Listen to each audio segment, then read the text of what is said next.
There we go. Okay, so we are recording. And let's just get it to live stream here. Knowing my luck, it'll be everybody's on the computer. Mm-hmm.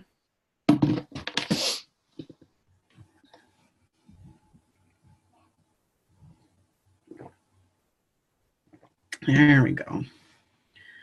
So we want to share on my page.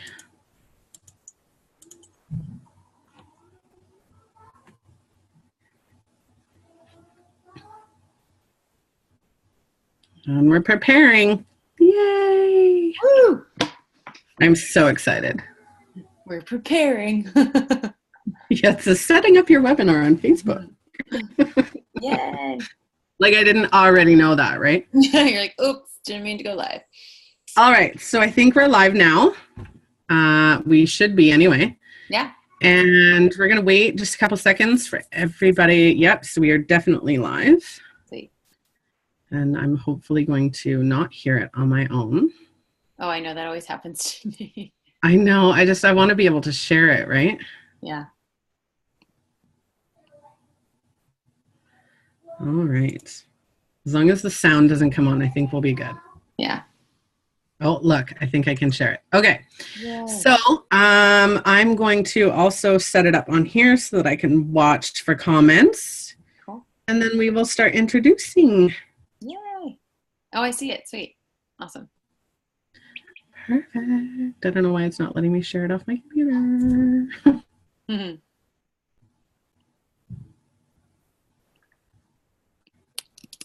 Oh, okay, so we'll just get off of that one so I don't end up listening to it on there. Okay. Yay, we're live. All right, so for anybody watching, you already know who I am on my page. I am Melissa Kretschler. I'm a psychic intuitive and a mindset coach. My guest today on Melissa's Money Minutes, because this is my first live guest and I'm freaking out. Yay! I didn't realize I was the first one. You are the first guest. The first episode I did, I actually interviewed myself because I'm, controversial, and why not, right? So yes, for anybody watching, if you don't already know, if you didn't click on the link to check out who Megan is, I will let her introduce herself. So go ahead.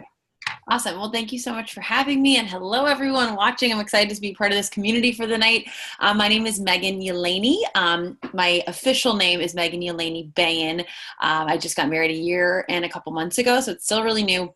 But go by Megan Yelaney. I am a health, lifestyle, and business coach. I specifically specialize in intermittent fasting and flexible dieting, which I know we're going to dive into a little bit more, and at-home workouts as well. And I've recently, in the past 6 months, started branching out more into business coaching and helping people set up their businesses and really branding themselves, specifically network marketers. So it's been a lot of fun. I love traveling. I love wine. I love chocolate.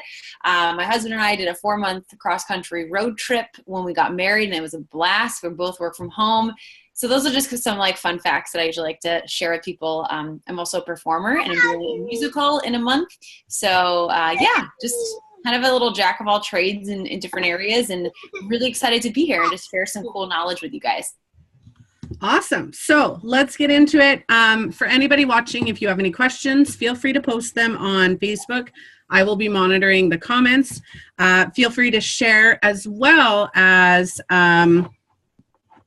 get involved, ask your questions, take a look at, Megan's website, and we'll just keep going. So perfect. I have some questions, obviously, on what you do, because I think it's fascinating. I am, as you can tell, overweight. So weight has always been a struggle for me for majority of my life. I've struggled with my weight. I've struggled with, limiting beliefs. And Megan and I had talked about this before. Majority of the time when you have weight issues, you have some sort of limiting belief in there. So I definitely want to get to that. But let's talk first about intermittent fasting. What is that? Because that's amazing. I know a little bit about it. So let's let Megan tell us what that is. Sure. Yeah. I love talking about this stuff. This is my favorite thing. And it's so funny because I started it seriously in 2016, and in 2015, I'd heard about it. and I dabbled in it, but I had no clue how to do it the correct way.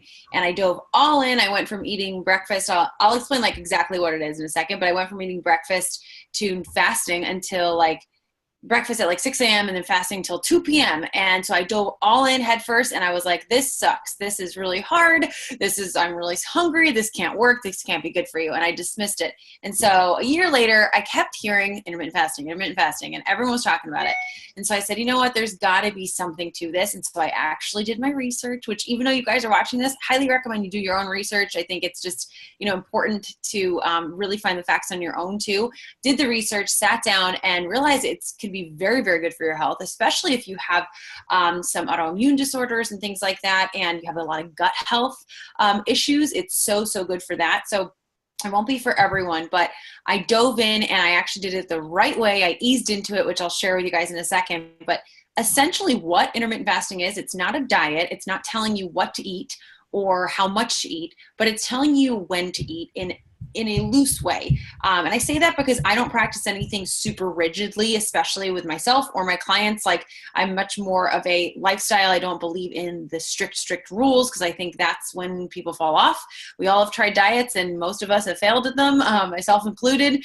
And it's because of those strict rules. And that's why I love fasting, because I don't focus on I can't eat now, I can eat later. I focus on like, I don't feel like eating now. So why would I, just because a rule tells me I have to, And the way intermittent fasting works is you eat in a certain time period and then you fast in a certain time period. And that's all it is. So most people who are doing intermittent fasting or have heard of it or are starting to practice it, practice what's called the 16 and 8 protocol. And that's where you fast for 16 hours and then you eat within an 8-hour window. So you eat all of your meals, whatever you decide with yourself or your coach or whoever you're working with, you decide how much you're going to eat. You eat that all within its condensed time period. So from example, 12 p.m. to 8 p.m., you eat all your meals, you're done at 8, you don't eat till the next day at noon. And for me, at least, this like really helped me repair my relationship with food, because I love big meals. I didn't love eating every 2 hours, small meals. At the time when I was doing that, I was under eating, first of all. So I was under eating and eating throughout the day. So I was starving all day, basically. I was like constantly hungry, waiting for my next meal. When I started intermittent fasting, I actually started eating more because I needed to, but also I started to actually really be satisfied after a meal, because I'd eat a bigger meal. So if you're a personality who really loves big meals, you like feeling full and satisfied, you hate being hungry, and maybe you don't like breakfast, maybe you already skip breakfast, this could be a really good tool for you. And I know a lot of us I know I grew up hearing breakfast is the most important meal of the day. You have to eat it in order to get your metabolism going and all these things that I believed. And then I started this and I started researching and I started doing it, and I realized that was all not true. So breakfast is when you break your fast, whether that's at 9 a.m., whether it's 6 a.m. or noon. Everyone's different, but that's essentially what it is, if that makes sense. You eat between a certain time period and you fast between a certain time period. Perfect. Yeah. I have 2 questions about that. So I was mentioning that to a friend of mine.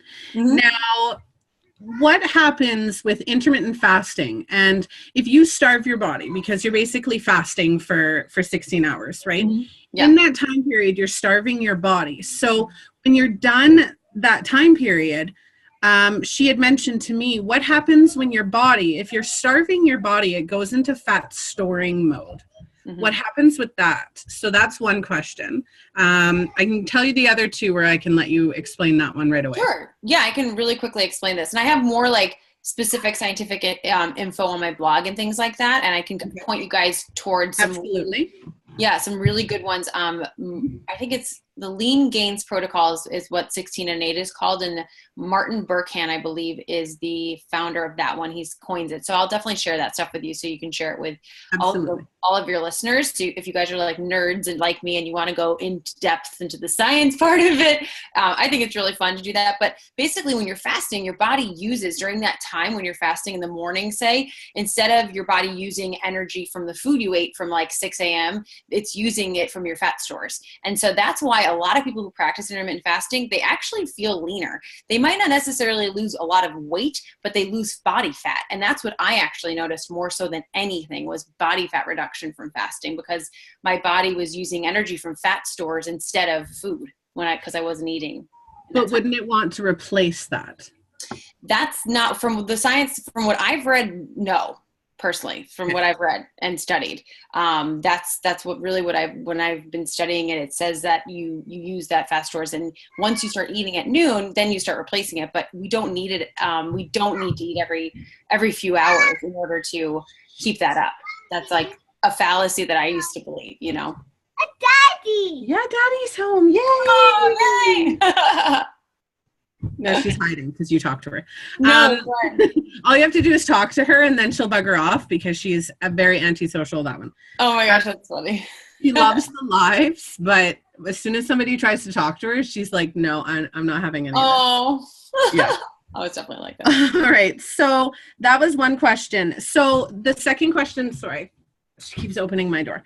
The second question that I have in regards to that is, so for people like me, now it doesn't have to be the 16 and 8. Mm-hmm. I know you and I have already talked about this, but for my viewers, if I don't eat by a certain time, usually about 12 o'clock, 1 o'clock, I'm violently ill. I get very sick. I get nauseous, dizzy. I start getting like the sugar sweats where it's like, oh my God, I have to have sugar right now or carbs because my body is just absolutely losing it. Now, is that normal? Or would you say to change the time frame of it? Mm-hmm.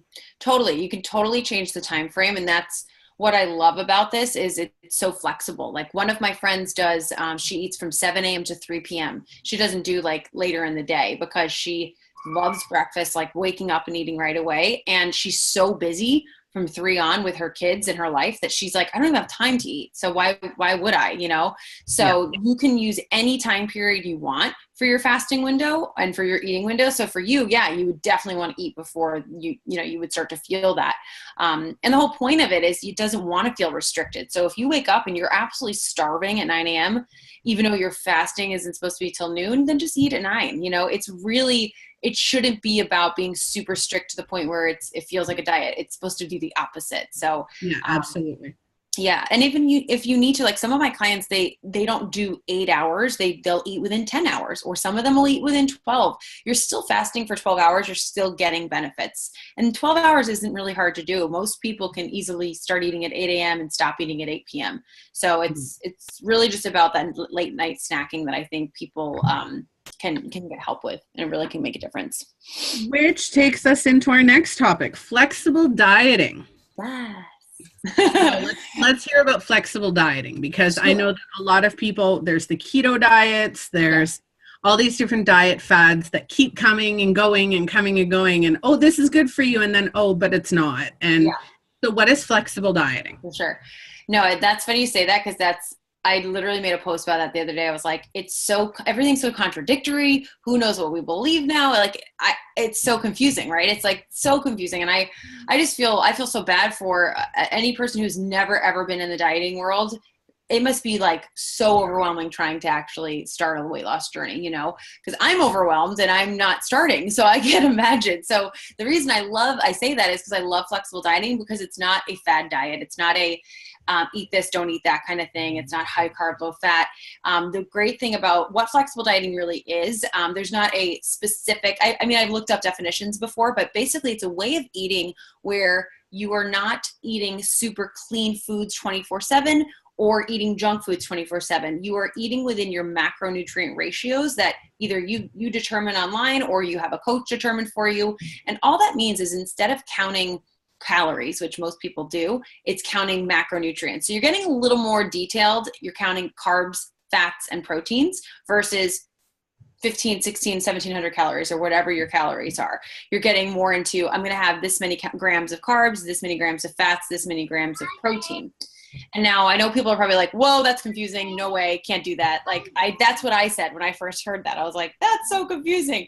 And I found it once I actually sat down and realized it's not that hard to do. Once you do it, it's super easy. It's amazing, because as long as you can fit in food into those macronutrient ratios, you can eat it. So if I really wanted a donut that day, say I was going out with my husband and we just really wanted to get donuts on a drive on a road trip or something like that. I literally just did this with my mom, so that's why I'm thinking about it. And we stopped at Dunkin' Donuts, and I'm like, I really want to have some munchkins with my kids, right? I don't have kids yet, but like if that's what I wanted to have, I was with my nieces and nephews this weekend, and we did get munchkins though, so it's all coming full circle. I can actually fit in munchkins because munchkins are made up of carbs, fats, and proteins, right? Not much protein, it's mainly carbs and fats, but I can fit that into my day. And then the rest of the day, I just have to fit in foods to fill what I need for the day to reach my goals. And so that's what I love about it. There's no bad food. There's no good food. I mean, I shouldn't say there's no good food because there's definitely good food, but I never label anything bad. I don't say pizza's bad for you or pizza's a bad food. You shouldn't eat that. If you eat that, you're a bad person, right? I think that's what I love about flexible dieting. It takes away the negativity of food. And we always associate, so many of my clients still, even though they do this, sometimes they'll still say, oh, I was bad this weekend. I had pizza. Or I was bad this weekend. I had ice cream. And I'm like, that doesn't make you bad. You know, you're not a bad person because you enjoyed food that we all enjoy. So that's what I love about it is you don't. I'd be bragging. I'd be bragging. Yes, I had pizza. Right. And that's what's cool about it. Like one of my clients today, for example, she's like, oh no, I screwed up for lunch. I didn't have groceries. So I had Whataburger. And I said, why'd you screw up? You just, the rest of your meals for the day, just go around your macros, plug it in, see where you're at for the rest of the day. And even though she knew she could do that, like just hearing it, she's like, oh yeah, that's the cool thing about this is now, yeah, you might not have a lot of macros left for the day, but you were able to eat something that you quote unquote couldn't eat before. You enjoyed the heck out of it. And now you can go on with your day, you know? And that's what I love about intermittent fasting and flexible dieting together, because you can have like a really awesome big meal with your family and not go over your plan for the day and not feel guilty. And the second you take guilt away from food, you don't overeat. It's amazing. It's like, and there is a lot of guilt in food. Oh my gosh. Yes. That's why I hate labeling foods as bad. Of course, there are foods that are better for our health. We all know that. But I just don't like labeling things as good or bad anymore. And I really recommend if you do try flexible dieting, when I first did it, I did more extreme where I was like, I'm going to try to fit every fun food into my diet during the day. And so I didn't feel great because I was eating crap. I was eating all processed foods. I was eating, sugar all the time.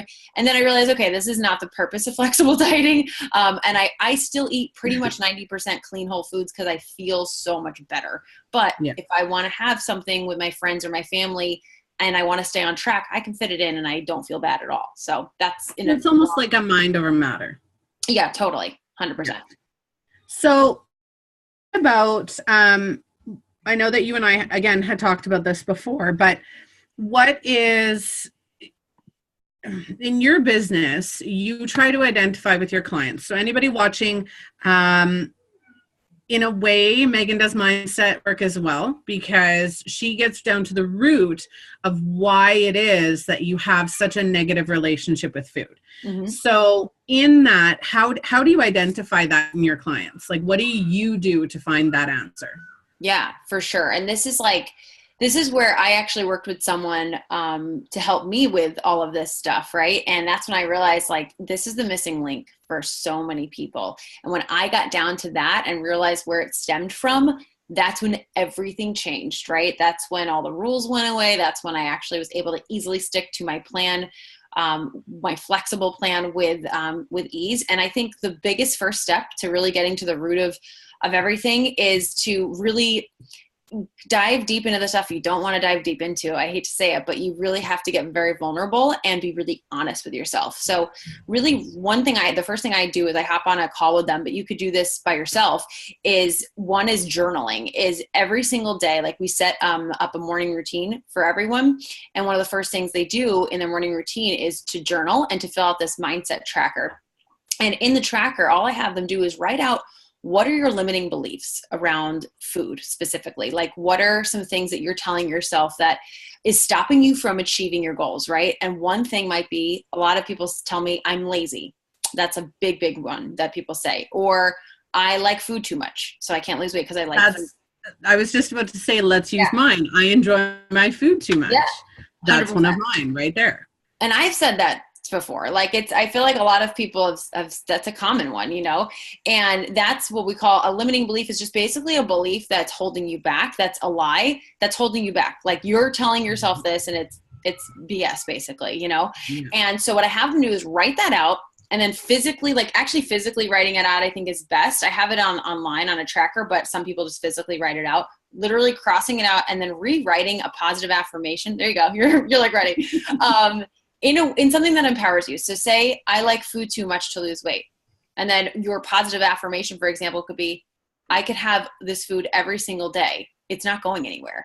And as small as that is, or it might be whatever you want to say to make yourself feel better, but I try not to do it for them, because if I just do it for them, it's pointless. Like I've had coaches do that to me and I'm like, well, now I feel like I rely on you and I don't want them to rely on me forever. So I really, you know what I mean? I try to dig deep and I'm like, so what, say for the food one. So what if, you do like food, right? So why is that keeping you from losing weight? Because you can, with flexible dieting, especially, you can have this food tomorrow and the next day and the next day and the next day. And once they just start breaking down how silly, honestly, it sounds, these like limiting beliefs we tell ourselves, they're like, wow, I just didn't realize I was saying that. And so that's like the first step.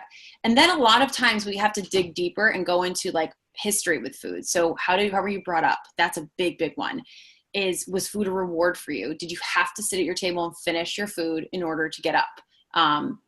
Did your family kind of have a rule where, food is scarce, and if you don't finish your plate, you're a bad person? That's a huge one. A lot of people felt like they're bad if they don't finish their food. And when we're kids, you have kids, so like everything you say, you have to be so careful because they hear everything, they learn everything. It's just actually changed that. My husband and I were noticing that my oldest daughter is slightly overweight, and she takes after me. And it was clean your plate off, finish your dinner. You're not having dessert.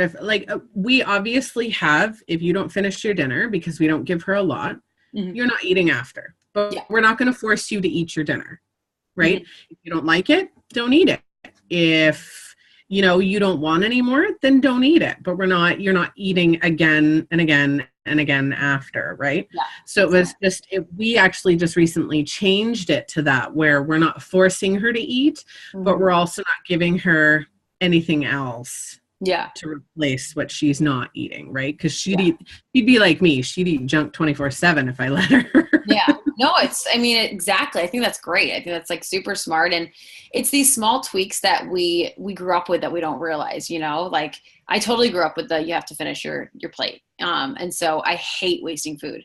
And that's why it's so hard for me at restaurants not to finish what they put in front of me, because I'm like, that's my portion, So I always try to split something with someone. And that's what I love about flexible dieting, because I will let myself have anything I want. If I'm craving a cookie, I will let myself have a cookie.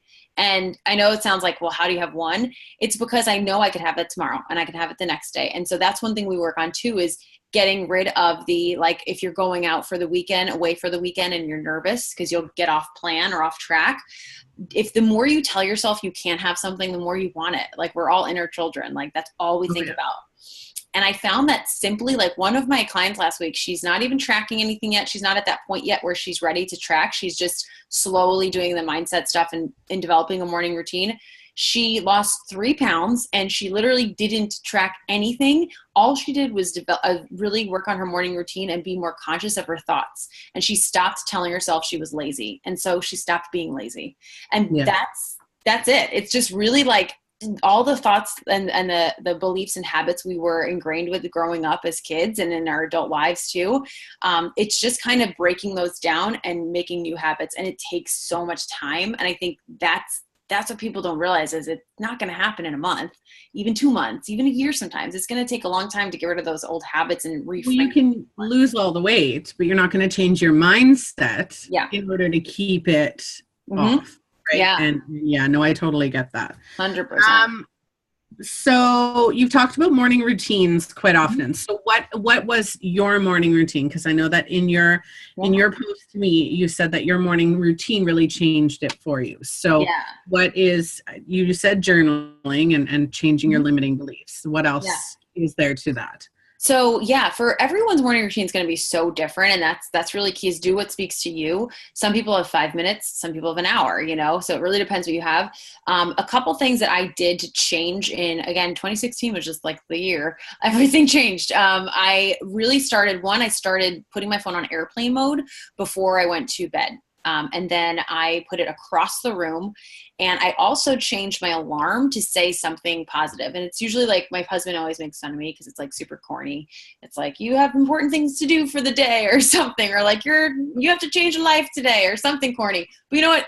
I'm kind of corny, and it works for me, and it makes me happy, and it makes me smile when I see it, kind of, because it is a little corny. And so whatever makes you like smile and light up, change on, I don't know about Droids, but on iPhones, you can change your alarm to not say alarm. It says whatever you want it to say. So that small tweak actually kept me out of bed. It like actually started to make me, I had to cross the room to turn my alarm off. So I was like, well, I'm already up, so I might as well stay up. I'd read that little note, and I had my phone on airplane mode, so I didn't just get flooded with texts. I had no texts when I woke up.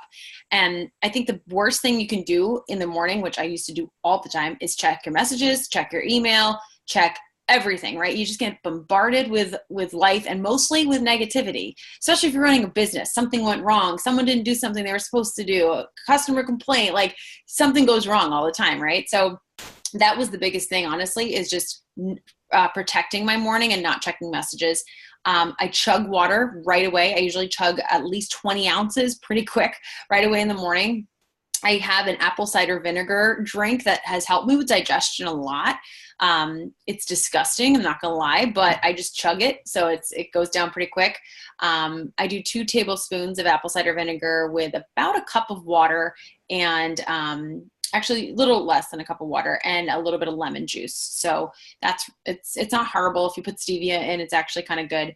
But it's a little harsh. So just warning if you try it. But those 2 things have honestly helped my digestion in the morning real quick. I won't get TMI, but it's working in the morning. So that happens. And then I make my coffee, and I do just some deep breathing. Like I do some guided meditation apps. I usually only focus for about a minute of the 5. It's so hard for me to focus, but it's more just like focusing on just breathing for a couple minutes and just sitting there. I'm going to get into that with you. So yeah, no, I know you don't. I know you're not a fan of it. So that's why I was like, oh, I'm excited for this. meditation. So I tell my clients all the time. So a lot of people think that meditation is to calm your mind. Mm-hmm. And it's really not. It's not to clear your mind. It's not to get rid of all those thoughts. It's to calm your emotions. Mm-hmm. So if you're going into meditation, the deep breathing, huge, because that's relaxing your body, right? Yeah. The point of meditation is to relax your body, relax your mind, so that whatever thoughts that are going through your head or whatever situations that you've got going on, you can actually allow them to go through your head with no emotions, right? Mm-hmm. That's what causes all the stress and anxiety and all of those negative thought processes when we're thinking about things that are going on in our life or that have happened in our life. Mm-hmm. When we meditate, we don't have that emotional attachment to them. Yeah. We sit down, we're calm, our body, our mind, everything's calm, and we're like, oh, okay, I have to pay this bill today. Okay, I'm going to get it done, right? Mm-hmm. And it just gives you more of a positive outlook and a positive way to work through those thought processes. Yeah. So if you can't clear your mind for 5 minutes, don't. Yeah. People are like, oh, I've got squirrel brain, or oh, I've got ADD or ADHD, and I can't, keep my mind quiet for that long. Well, you don't have to. Yeah. You're like, that's not the point of it. It can take literally 15 seconds to meditate. Yeah. That's it. Yeah. And right? I like the way you put that. I'm going to actually copy this, specifically this part of the video, because that's like genius the way you phrase that. I love that. And it's so true. Like, and that's why when people say, how has meditation helped you and all this stuff, I'm like, I don't really know. I just breathe. Like and sometimes, like you said, I don't even use an app. I just literally do 3 deep breaths. And it's funny how those 3 deep breaths, like real deep breaths, will make such a difference in the next thing I do, Yeah. And like you said, how you approach kind of the rest of the things you do with just more ease and not, like you said, no. I started talking about that, oh God, a month ago, 2 months ago, maybe, on how my version of meditation, see, because I'm a psychic. So Yeah. when whenever I tried to do meditation or whenever anybody talked about doing meditation, spirit was like, no, not going to happen. Mhm. You're not going to do that. It's not working. And when I started telling people what my purpose of meditation was, I actually found that Gabby Bernstein went on Rachel Ray, and she said that you can literally meditate in 15 seconds, and it's inhale for 5 seconds, hold it for 5 seconds, exhale for 5 seconds. Mhm. Like Yeah. your entire body and mind have Mhm. now completely calmed, Yeah. It's right? amazing. So yeah. I do that before all of my, I coach a bunch of students in this academy, and we do that for every call. We sit there and we just do three Yeah. deep breaths before we begin. And every time it's like, oof, we just go into the call with just, I don't know, it's just such a change, you know, like you said, you just relax. And so I do that for usually a minute, maybe 5, it depends on the day. And then I journal. I use something called the 5-minute journal.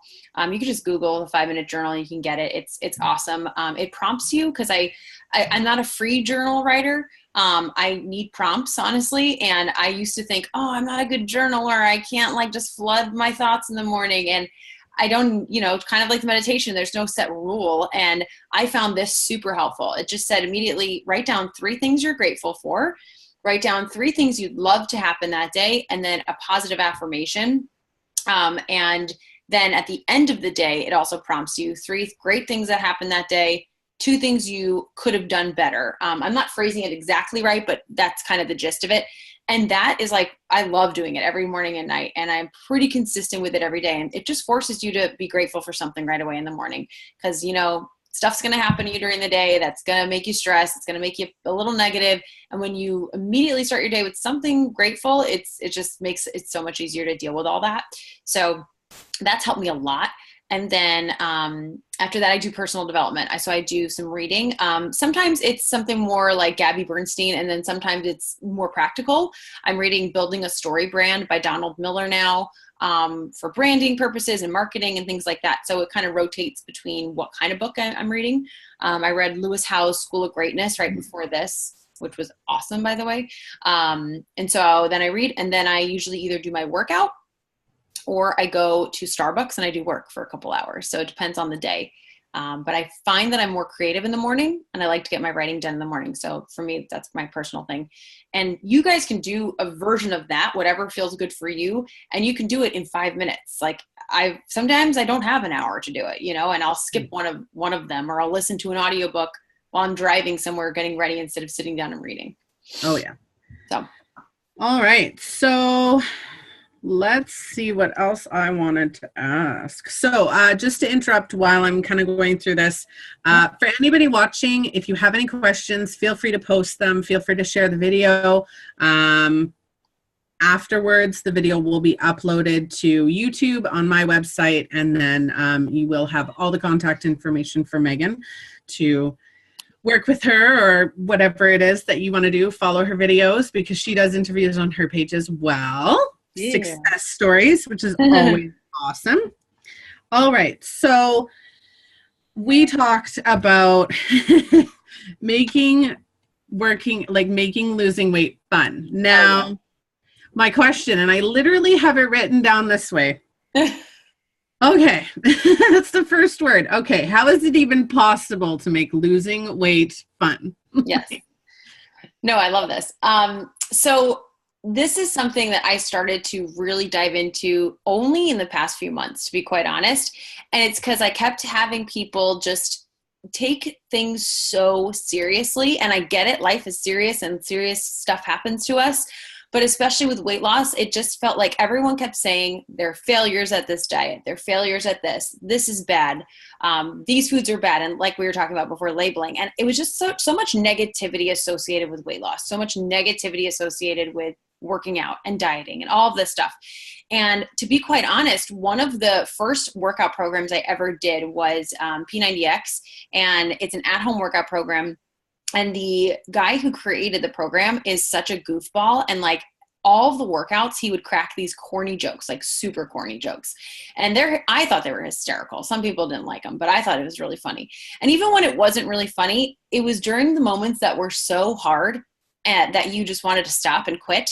And he would just make you laugh. And sometimes you would stop and laugh, but there's something about laughter and there's something about smiling that's contagious. And it's proven. It just immediately makes you feel a little bit better. You're just happier. Oh, absolutely. Yeah. And so it's as simple as this. All I do is I have mini little dance breaks in the middle of my workouts. And so like I do here when I'm doing my lives, just exactly. Like if you guys, and the thing is, I'm not a dancer, you guys. Like I'm a performer and I'm an actor and a singer, and I'm not a dancer. We call them actors who move because we don't dance. So I have this thing on Instagram that I'm like I have my awkward dances, and I used to do like my post workout awkward dances, which I still do, but now I'm doing them like all the time in the middle of the workout, and I just bust it out, especially in the hard days. And it's those days that I kind of have to like fake it till you make it kind of thing. Like I'm not into this. I am having a crappy workout or a crappy day, or my mind's somewhere else. I'm not focused. And I literally turn on, for me lately, I've really been into The Greatest Showman. If you guys, I don't know if anyone's seen the movie, but the soundtrack's insane. It's so good. And I just play that. I'll play my favorite song from that, and I will just dance like no one's watching, because no one's watching unless I put it on Insta stories, which I do often. And something as simple as that, I've had so many of the girls I've worked with start to do this, and it's so silly. And they're like, honestly, like I looked forward to that moment of my workout and it got me through. Or, maybe I only got halfway through and I did it at the end and I didn't keep going, but I got halfway through, and that's still something. And so just like, that's just one example of it, but just so many of the things that we take so seriously, and really stepping back, kind of like I was saying with our limiting beliefs, and going, is this true? Is this real? Or am I making this up? Am I blowing this so out of proportion? If I don't have this piece of, like sometimes I know a lot of people when they're on a diet, they're like, well, I can never have this cake again, or I can never have this again. If I don't ever have, if I eat this right now, it's the last time I can eat this. No, of course not. Why am I being so dramatic about this? It's a piece of cake. I can have it tomorrow if I really want to. And just like, you know what I mean? Changing the dialogue. I panic. If I think about taking out carbs, I will literally start to like hot sweat, panic. I'm freaking out. I've got to eat all the carbs in the house. Right? I'm just like, oh, no, I can't do this. That's when it's funny. People mainly gain weight when they want to start a diet. And that's why I heard someone say diets make people gain weight. And I'm like, yeah, because they hoard everything before they start the diet because they're terrified. They're like, I'm never going to have this again. It's like smoking. You got to chain smoke right before you quit. Yeah, exactly. And that's why I love flexible dieting. Just kind of bring a full circle. Is like, there's nothing's off limits. There's no rules. There's no, you can have as much of whatever you want. It's just portioned out throughout the week, Yeah, exactly. And so that's my main way of making it fun right now, honestly, is helping people just have fun in their workouts, especially if they're new, is just to have those mini dance breaks, to play music that really, really excites you and that actually gets you amped up. It's really cliche, but I love Rocky theme. I mean, it's hard not to get going when you're listening to the Rocky theme. And just like, honestly, also is watching like some funny videos before you work out, and just keep saying to yourself, is this that serious? Is this that serious? No. And the more we just decide to enjoy, especially the foods that we're eating, there's so many delicious, healthy recipes that we just have to spend a little bit more time finding. They're out there. Pinterest is full of them. And just really spend a little bit of time being creative. We don't have to eat bland food to be healthy at all. I never eat bland food. I won't eat it if it doesn't taste good. And, just really not taking things so seriously, doing those little workout dances, having fun, and having someone do it with you. When you have someone do it with you, you can have little challenges and you keep each other accountable. And it makes the journey so much more fun and easy. So, absolutely. Yeah. So I know that you said that you help others. Now, do you want to touch on that, or do you want to touch on what your ideal clients are? Either or, whichever one you think people will benefit from more. Let's do your ideal clients. So my question's on your ideal clients. So how do they feel? After they work with me? No, before. So before.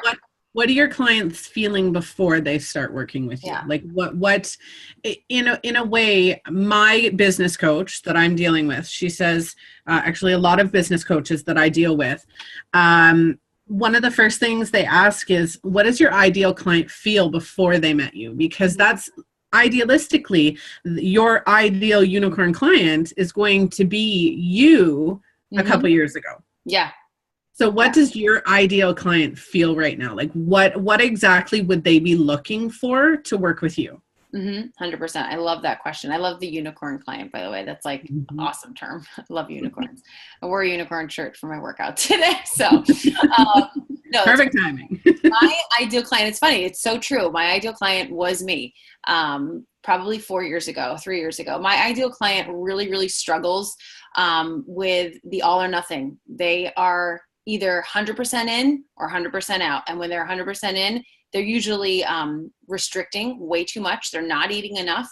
They think a 1,200 calorie diet or even less sometimes, I've heard some horror stories lately actually, are what they need to do to lose weight. They think, like I was saying, they can't have their fun foods ever again if they want to be thin or they want to be their version of fit. And they feel like they're in this cycle, in this rat race. During the week, they're perfect, their version of perfect. And on the weekends, they go crazy. They binge drink, they binge eat, they have all the food, all the alcohol, and they get it all in because they can only have it during the weekend. And they set these rules for themselves where the week they're perfect, the weekend they kind of have a free for all. And then they're starting over on Mondays.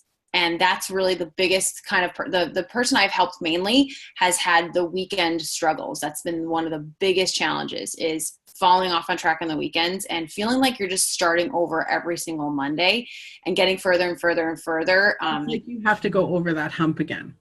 Every time. And it gets harder and harder and harder. And you feel hopeless. And that's literally where I was when I was in college. I felt hopeless. I was like, I can't get out of this. It just felt like such a rat race and such a cycle and such a cycle. And it was because I was trying those diets. So it's also someone who feels like they've tried everything. And it's someone who's ready to, because I've had some clients that I've worked with that I realized they weren't ready to dive into those mental issues that we were talking about, not mental issues, but those emotional issues, I should say, that we talked about, because not everyone's ready to do that or willing to do that. And if you're not willing to do that, then you're not ready to really lose weight long term.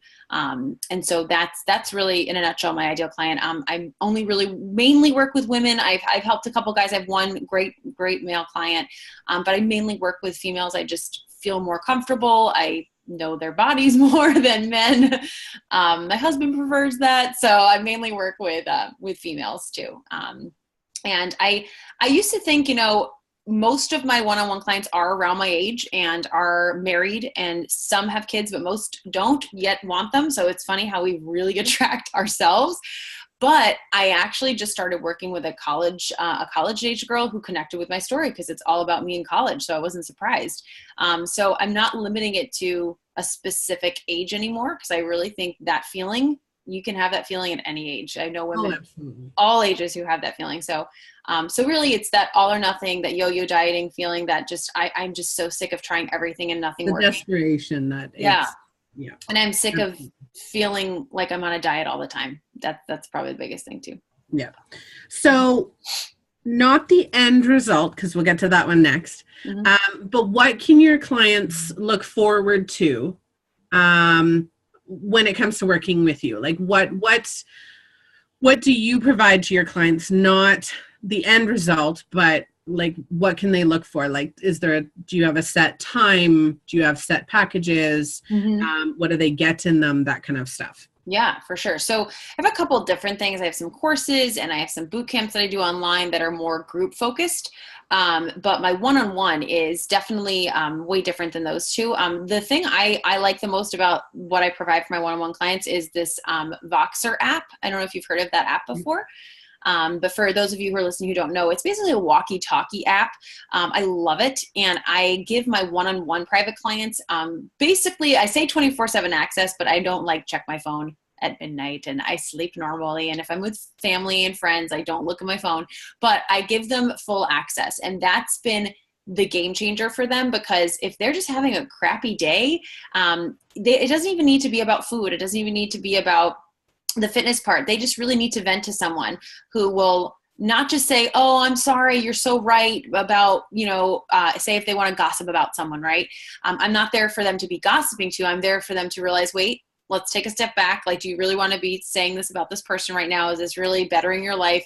So that's, I think, the biggest thing is having that access all the time versus my bootcamp clients in the group that I check in with them once a week, but that's pretty much, it. And then the group, they talk to the group people every day, and I'm in the group every day, but it's just that accountability, that upped accountability. I do that for my one-on-one clients. Yeah.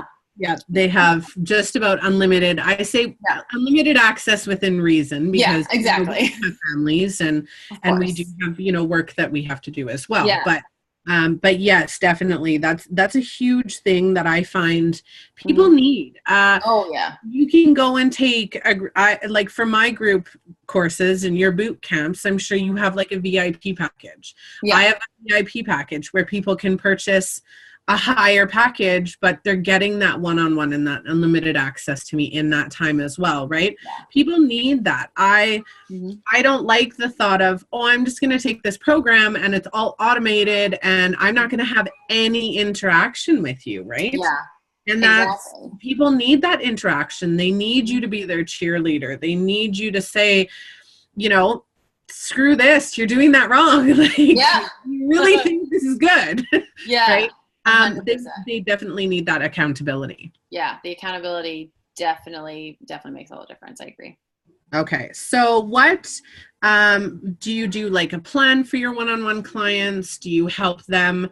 I know you said earlier that you make them do the work. I make my clients do the work. I'm not going to sit there. I'm a psychic, but I'm not going to tell you, oh, this is exactly your dream life. No, I'm going to make you go back and say, well, what do I really want? Mm-hmm. And give them the tools and the techniques to say, okay, this is my goal. This is where I want to be. This is realistically how I can get there. Right. Yeah.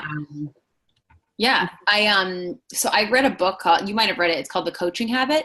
Have you heard of that book? I haven't actually. I'm going to write that down. Awesome. It's so good. And it's really talking about how like so many coaches coach too much and they talk too much and they don't just ask more questions. And that changed the game for me when I started to do that with my one-on-ones and really just ask probing questions. And before you knew it, I never actually gave them any advice and they figured it out through my questions. And I was like, cool, this really works. And it's so much more empowering for them when they figure it out on their own and they realize like, I just did that, like, yes, you helped me get there, but I did it. I'm not spoon feeding them what they should be doing 24/7. But, for my one-on-one specifically, I figure out their specific macronutrient needs for whatever their goals are.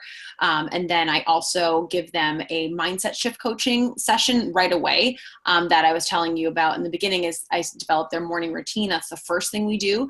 And I really take a baby steps approach. And basically that's the first week. We just focus on your morning routine. We develop it together in that first session, and then that's all you focus on the first week, depending on the levels. Some people have already tracked macros. They know what they are.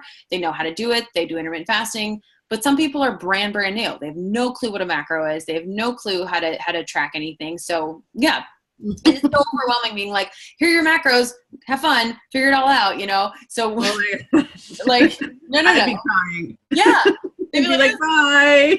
So overwhelming. So the first week, like one of my girls, she's never tracked before. Like we were just doing the morning routine and she lost 3 pounds and all she did was a morning routine. That's all she did. That's awesome. I was like, be conscious of your food. Like, but I said, track your foods in my fitness pal. So she knows how to put it in. Putting it in is the easy part. That's not hard. Just so I can see what she's doing. I said, but don't restrict yourself. Just eat normally. And I think just being aware of what she was eating, she tended to choose healthier options. It was amazing. We might not even ever get to her macros if this continues this way, because she might not need it, but I do, that's one of the main things people do pay for is for those individualized calculations, because everyone is different. Everyone's body is different. So I do that. I give them that mindset shift coaching. We do 1 30-minute call a month, either like this, a Zoom or a phone call, and then 1 weekly check-in through email, and then every single day Voxer. I talk to them every morning. I message them and I say, how was your morning routine? And like every morning I check in with them with that. And some coaches have said that that's a little too much. And I said, you know what? They love it. And it takes me 5 minutes to send a quick message to all of them. Like, it doesn't take a long time to send a quick, how was your morning routine? Some of them are great and they're like, I'm awesome. I don't need anything today. Some of them really needed that check-in, because and I'm sure you experience this with your clients. They're so nervous to bother you. And I'm like, you're not bothering me. This is what you paid me for. So, so that's some of it. I also give, food lists as just guidelines. Like I said, nothing's off limits, but as guidelines, and they get all of my courses. So I have it's called a Food Freedom Project. So it's really just dealing with emotional eating and things like that. A macro tracking course that literally teaches you how to track macros, what they are, all of that, so that they can go through that before they actually start. And my macro-friendly recipe ebook, which is just a recipe ebook I put together with my favorite recipes that are broken down into carbs, fats, and protein. So they have a bunch of recipes going into it. And then any other courses I come out with, I'm launching one at the end of this month, so they'll get that one. And workout recommendations, they can upgrade to an online home streaming service that I use through Beachbody. So I don't personally make their workout plans. That's not anything I love working out, but it's not my number one passion. So I didn't feel like making that part of my package because I love the at-home workouts. So that's mainly what everyone gets. So what is the normal length of time? Like, do you have a set length of time that you work with people, or so what would that look like? Yeah, I do. Now I upped it to 16 weeks because I once, for maybe 2 months this lasted, I did 1 month to month. And I was like, you can't make changes in a month, like mine 6 months. Oh, which I think I'm going to start doing too, actually, because you just can't. You can't make changes in a month, especially with your body. Like you mindset. You have to do the mindset. It's got to be on. Like, I literally, for my mindset coaching, the first month is going to your past and identifying what limiting beliefs you brought from your past. Yeah. Then you go to the present, what limiting beliefs you have there. So in 1 month, we're identifying them. We're finding the cause for them. Yeah. And we're completely changing them. Yeah. Right. And so you go past, present, future. Then you make, okay, well, what do I want for the rest of my life? What's my dream life look like for me? You really identify that. And then you put the action plan into place. Like, you create the plan. And then month 6 is let's get her done. Like, I love let's that. go. Right. I love that. So that's awesome. I'm glad that you're bringing those levels higher to how long you work with them. So we are coming up into the hour, and I have a few more questions. So let me just see. I want to know your story, and in that, like, what created you to do this? Like, what was it? Your ideal client, where you mentioned it before when you were in college and you were desperate to just get out of that dieting fad. Like, what is your story? Why do you do this? And what can your clients out of your story expect to achieve? Because I know you also are helping women create their business doing similar to what you do. So let's touch on those kind of things before we get off, and then let me know if you have any stuff going on that our viewers can take advantage of.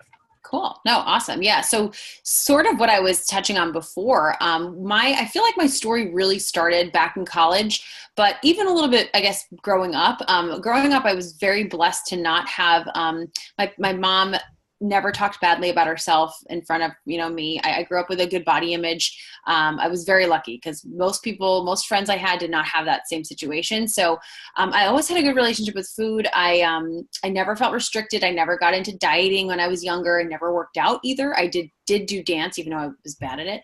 I did do it growing up. And so I went to college, and all of a sudden when you're in college, it's like free for all, mom's not cooking the food anymore. And I had the unlimited meal plan, which I don't know why I did not need the unlimited meal plan, but I could literally eat any time of day, all the time. And so I started to, have some alcohol at college, something I never really had before. And that just turned into late night eating and the typical, I guess, college experience that a lot of kids go through. I would just eat and drank way too much when I would go out. And it wasn't that I felt restricted at home when I was growing up. It was just like the sense of freedom all of a sudden, like going from rules and structure to no rules. And so I also grew up like being a very, very hard worker, doing really well in school, went across the country for school. And so since my parents supported me doing that, I was like, I need to do well. And so I just studied so much, and I almost to the point where I stressed myself out. So my weekends were my getaway. They were my stress release, and my stress release was drinking and eating everything. And so that got into kind of like a almost perfectionist cycle where I said, well, I can't gain any weight, so I have to undo everything I did on the weekend. And so I wasn't obsessed with losing weight at all. I was obsessed with staying the certain weight that now I'm 15 pounds heavier than, and I feel and look so much better, which is so funny. It's amazing how that's why when women tell me they want to get to their goal weight is their high school weight. I'm like, no, that might not be what your body is meant to be. Like mine definitely is not meant to be my high school weight. So I ended up just getting, like we were saying before, into that restrict cycle where I would eat way too little during the week, and then on the weekends kind of go crazy, and just felt like the cycle I couldn't get out of. And then I graduated college and I moved to Los Angeles to pursue film and TV and theater. And I finally stopped going to the gym because I was very uncomfortable at the gym. All I did at the gym was run on the treadmill for hours, and I hated running. Like I literally hate running, and that's all I did. No clue what I was doing at the gym. And I finally saw this infomercial, like I was telling you, P90X, and I saw it so many times. And so I finally decided just to get it and try it. Did it for the first day, cried because I couldn't do a real push-up. And I was like, I can't do this program. I can't even do a push-up. Like, how am I going to do this program? By the end of the 90 days, just kind of fast forward, I could do 20 real push-ups on my toes, not on my knees. And it totally changed just the shape of my body. But more so, I was eating more than I've ever eaten, ever, which was amazing. It helped increase my metabolism tremendously. And I just felt like this new sense of confidence. I repaired my relationship with food so much because I realized you don't have to eat less and less and less and less to lose weight. You can actually eat a little bit more to lose weight. It's just about fueling your body correctly and really finding that balance.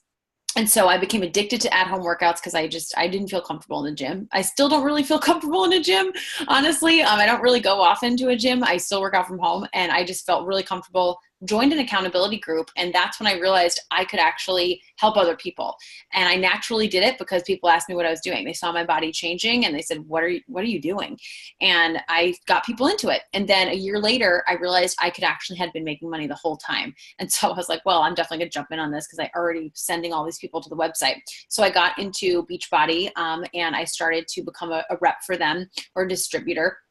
And I just dove in a couple of years later, built my business to a point where I could quit all of the jobs that I was doing in 2016. And in 2014, then my husband quit his job in 2016, again, because of what I built with this, pursued his dreams with his business. And so I started really diving into the business side of things to go into that question in like 2015 is when I really was like, all right, I really want to help other women build their businesses like I've built, because this now is not just about feeling good and feeling confident in my body, but this is about also being able to live a life I want to live every day and actually wake up loving what I'm doing. I went from doing a lot of background work on film and television and cocktailing at restaurants and at bars, not loving my day-to-day in between my acting jobs, to loving what I was doing every single day and loving helping people and just getting addicted to that, like that high of helping someone, which you know what I'm talking about. Oh, yeah. And actually getting compensated correctly, so many people who work 9 to 5s are just, especially in the service industry or background work, we're not compensated the way we should be. And we're living paycheck to paycheck. And I was constantly stressed about money, and I didn't want to live like that. And I saw other people doing these online courses and online businesses and online coaching. And I really just dove deep into it, went to pretty high in the company with Beachbody. And then last year started to expand a little bit and create my own courses and my own programs because of all the work I've done last 2 years and all the knowledge I've gained. I was like, I also want to do my own stuff. I don't want to just be part of this company. And I still love them. I'm still with them and they're amazing, but ever since I've branched out, I've also started to do business coaching, and that happened really organically because for the last 2 years, I've built a team up in the company, and I realized I've been business coaching for years. I just never went outside of my little sphere there. So that's been really rewarding, is helping. My main focus is really helping other people in multi-level marketing companies brand themselves and not brand the product. And I think that's the biggest change I made. And what I wish I knew when I started was, you're not your company. You're you. Your people buy you. They buy, like you were saying, your accountability is what people buy. Yes, it's your course and your tools, but it's really that one-on-one accountability. So that's really what I'm really passionate about, is specifically helping women in MLMs be able to brand themselves and branch out and start to create their own products outside of their company. And kind of make it complement what they're doing, because I wish I started that earlier. I love being in network marketing, but it's dangerous only having one stream of income, I think, when you're online. And that's when I started to branch out. And it just fills my creative juices, and it makes me realize like I had more to offer people than just that one aspect. So yeah, that was a long story. So a couple more questions really quickly. So when you mentioned your husband's business, I was really drawn to that. My husband would love to have his own business. Yeah. I haven't figured out what it is yet. So what is your husband's business? Yeah, he owns his own ticket brokering business. So it's kind of like buying and selling tickets for different events, but at a much higher level. And he was doing it for 2 years while he was working his New York City insurance job. He had a good job in the city, but he just didn't love it. He hated going to work every day because of the commute. He liked the people, but not what he was actually doing. And he always wanted to work for himself. And so when I was able to financially have him quit and say, we're good on mine, now you dive into this, it exploded after he was able to do that and put the time in. So so he has a couple people working for him now. He's partnering with other companies now, just like buying and selling tickets at much higher levels, if that makes sense. Yeah. Perfect. Second question, and this kind of ties in together. Are you religious or spiritual at all? I am spiritual, I would say. I was raised Episcopalian, and my sisters are very religious, and I definitely believe in higher power. And I do at times like pray, but I would say I'm more spiritual. Okay. So the reason I ask that is to run your own business, to start your own business, to follow the life of your dreams, you can use spiritual practices like we do meditation, yoga, mindset work, but you don't actually have to be religious or spiritual to do it. And I find a lot of people will get caught up on that fact when you're doing coaching, like you and I do. We do a lot of spiritual work where, again, the meditation, crystals, because I work with crystals, essential oils, believing that your mindset is what it is. You don't actually have to be religious or spiritual to be able to do all of this work. Yeah. Right. And I know for my business, I'm a psychic intuitive medium. I don't push that on anybody else, but that doesn't have to be, I find my friend who is absolutely not religious at all, believes in what I do in my coaching because she's seen it firsthand. Yeah. Right. So I wanted to ask that just for anybody else watching who may not be spiritual and, is interested in creating the life of their dreams using these techniques, but doesn't want to get into that, spiritual frame of mind or religious aspect to it. So yeah, for sure. And I wasn't when I started, for sure. So absolutely. Yeah. All right. Well, do you have anything going on that you would like to share with our viewers? Any programs that are coming up? Because I know that you said you're launching a course in a week, is it? In 2 weeks on the 30th, or 2 and like a half. I have a 5-day free challenge starting in 2 weeks from today, actually on the 26th.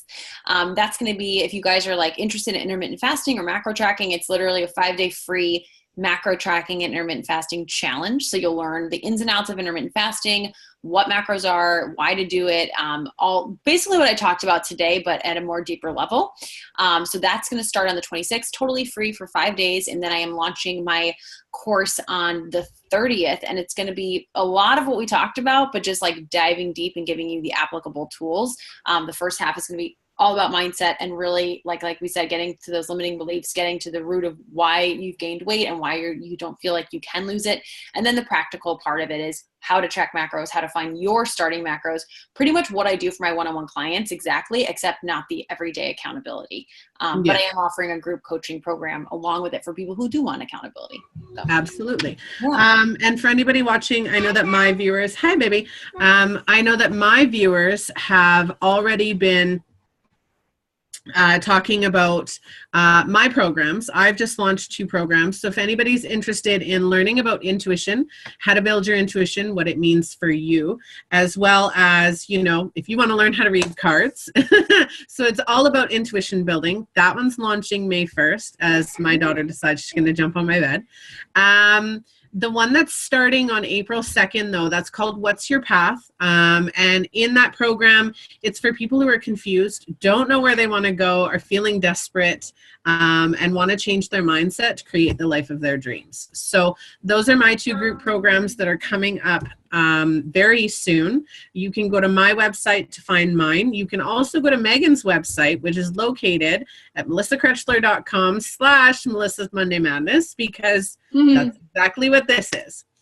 All right. Well, thank you very much for joining me. If anybody has any questions, feel free to message me or Megan directly. I will leave the post up with your contact information. Again, all of her contact information is on my website, melissacrutchler.com, on my Melissa's Monday Madness page. So I can't wait. And I thank you so very much. Mom, What? Cocoa. You can't call Grandma right now. It's not funny. She's like, I'll end the video. Yeah, perfect way to end the video. Kids after, right? Yeah, so if anybody's interested in joining me as a guest on Melissa's Monday Madness or would like to contact Megan directly, please feel free to go through the website. I hope you guys have a wonderful night. Hey, drink the tea. It'll make you quiet for a second. Thanks for joining me so much. Megan, send me the link for that 5-day challenge. I would love to get in on that. Totally. And for everybody else, I hope you have a wonderful night, and I'll talk to you again next Monday. Awesome. Bye, guys. Thanks for having me. Okay. Bye-bye.